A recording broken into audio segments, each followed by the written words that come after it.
Eu acho que se o convite da CBF chegar para o Alexandre Matos, eu acho que ele mete o pé, porque já era um sonho antigo dele. Eu acho que ele mete o pé. Não sei, achismo. Isso não é informação. Informação que deu o Thiago, que deve cair o Dorival e o Rodrigo Caetano, foi porque o Dorival convidou. Então, a tendência... Os nomes avaliados e bem quistos hoje pela diretoria da CBF, pelo presidente da CBF, são eles. O Matos para o cargo de diretor de seleção e o Jorge Jesus para o cargo de treinador. Então são os nomes bem quistos hoje. Não são os únicos, tá? Isso é importante frisar. Não são os únicos, mas são bem quistos. E quanto que você recebeu de informação? Tá. A informação que eu recebi é a seguinte. O Edinaldo Rodrigues pretende fazer mudanças no futebol da seleção. E quais seriam essas mudanças? Ele pretende trocar o treinador e trocar também o diretor de seleções, que é o Rodrigo Caetano. E aí a saída do Rodrigo Caetano tem uma situação que explica muito. O Rodrigo não tem autonomia na seleção brasileira de futebol. E não tem mesmo.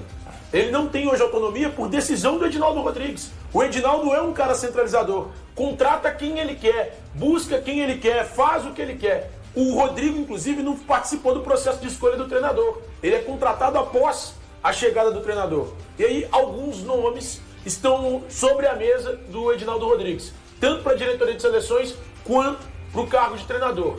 Dentre os nomes para a diretoria de seleções, tem o do Alexandre Matos, que eu duvido hoje, e aí não é informação, é minha opinião, eu duvido que ele saia hoje do Cruzeiro, por ter uma relação muito boa. Se a seleção chamar, eu duvido. Eu acho que sai. Eu duvido. Se a seleção convidar, eu acho que ele vai. Tem um ponto, HG, para você entender que eu duvido. Vou explicar o porquê. Hoje, na seleção, se ele não tiver autonomia, que é a situação semelhante à do Rodrigo Caetano, eu duvido que ele vá. Sem ficar em cima do muro, vocês são a favor da saída do Matos ou não? E aí, gente? Hoje o trabalho dele não entrega resultado, né? É claro que a avaliação tem que ocorrer a partir do dia a dia interno, mas se o Matos sair, eu não acho que seja algo injusto, não.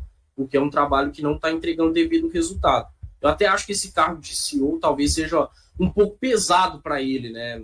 Cargo de diretor de futebol com alguém à frente dele, que tenha, nos últimos tempos, um repertório maior de trabalho, talvez seja um ponto interessante também. Eu vou na mesma linha que o Caio. Acho que para CEO do futebol, o Alexandre Matos não tem a devida competência.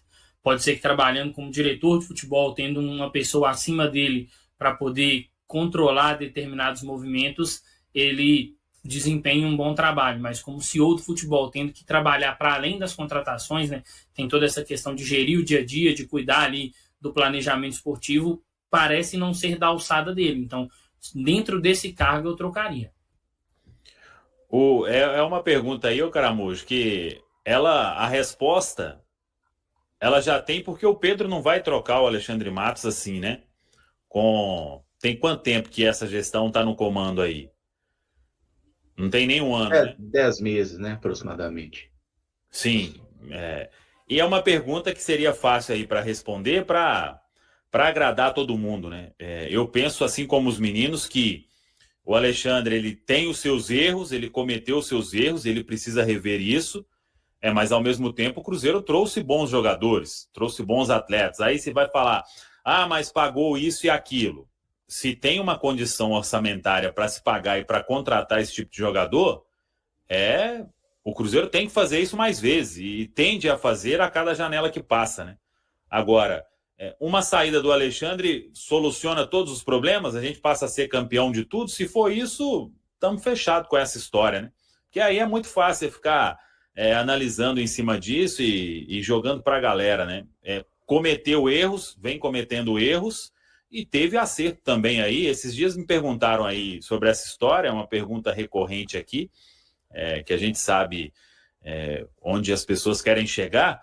Mas se isso for a solução de todos os problemas, eu acho que até o próprio Pedro faz isso imediatamente, né?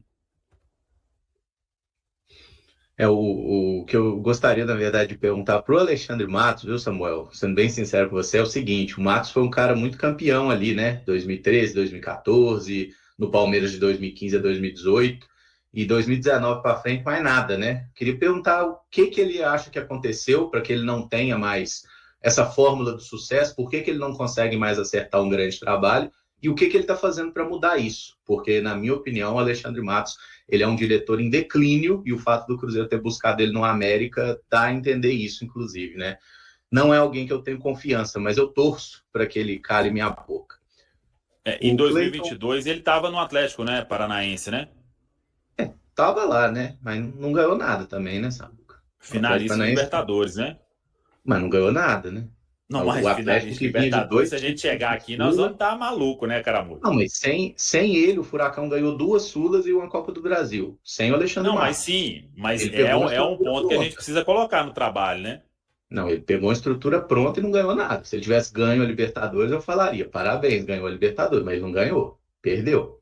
Enfim. Aqui, o Gabigol não joga muito? Não, pra mim não. Ajudou o Flamengo dele a ganhar a Libertadores. Ele deu 2 Libertadores pro seu time, seu ingrato. Gente, Vanderlei, aqui, eu vou embora desse programa hoje. ele joga muito.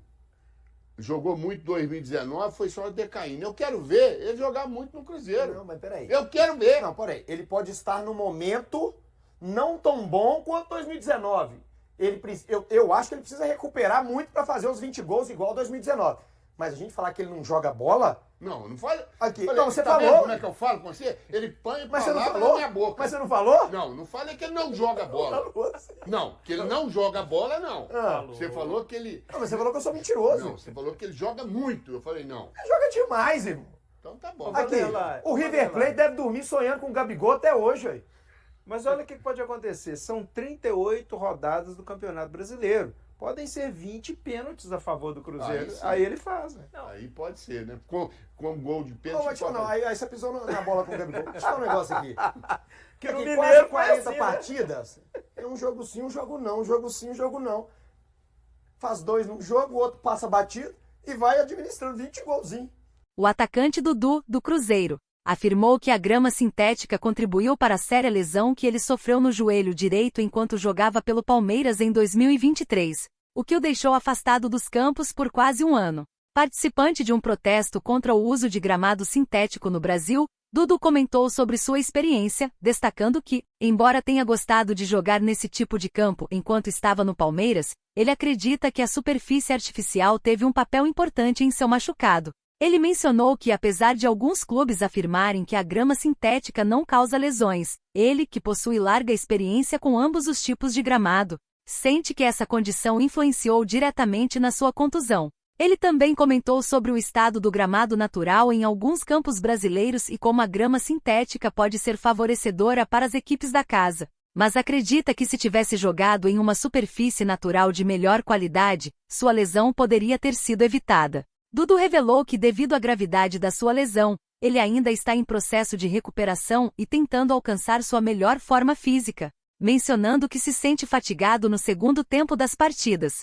Desde sua volta, ele participou de 9 jogos pelo Cruzeiro, mas não conseguiu completar nenhuma partida por inteiro. Além disso, Dudu explicou que jogar em gramados sintéticos altera a dinâmica da partida, afetando a velocidade, os passes e o quique da bola, reafirmando que suas declarações não eram uma crítica ao Palmeiras, clube ao qual é grato, mas sim uma expressão de suas vivências e sentimentos pessoais. E aí, galera? O que acharam? Deixem nos comentários. Não se esqueçam de deixar o like e de se inscreverem no canal e acionar o sininho para receber as notificações. Até mais, Nação Celeste! Vamos pra frente! E aí, galera? O que acharam? Deixem nos comentários. Não se esqueçam de deixar o like e de se inscreverem no canal e acionar o sininho para receber as notificações. Até mais, Nação Celeste! Vamos pra frente!